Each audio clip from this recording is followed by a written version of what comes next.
Hi guys, Matt here. I just got back from a trip to Copper Harbor, Michigan, and Salsa was kind enough to send me a pony rustler to review and ride for the trip. So thank you, Salsa, that was great. I really appreciate the opportunity to do that. So let me just tell you a little bit about what happened at Copper Harbor. You know when you go on a trip with a whole bunch of friends and you know, or you have one friend that just doesn't have a good time. He's got every problem in the world happens to that guy. Well, that was me on this trip. Everything that could have gone wrong with this bike did. So day one riding, cut the sidewall on the tire, had to go tubes instead of running tubeless. So, you know, I couldn't run as low of a pressure as I wanted to.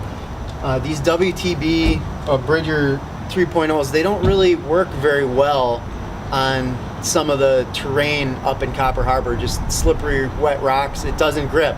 And so on top of having a little more pressure than I'm used to running in these, they just didn't grip. So I was slipping and sliding everywhere. I didn't have confidence in this tire on the trail. And that led to a couple crashes. I tweaked the derailleur hanger. I pulled out my dropper post line in one of the crashes. And so all these problems compound, and they caused for a hectic first and second day on the trails. Day two, I blew the Monarch RT3. The seals blew, and the shock just collapsed and was non-existent for the rest of that day. So luckily it happened towards the end of the day, but I never hit anything big enough to really blow that can because I wasn't feeling confident enough to do any of the big things out there. So that night, we spent that whole night just rebuilding that Monarch. It didn't take long, but over beers and chit chat and talk, it took us 30 minutes or so to get that thing back together. So, you know, that was day two. Day three and four, it rode well. It wasn't too bad. I had lowered the pressure in the tires and I pinch flatted a couple more times, but it was worth it to see, you know, how the bike really rode, and it rode better then. I would change out the tires though. These are not my favorite tires. It's not what I'd like to ride on.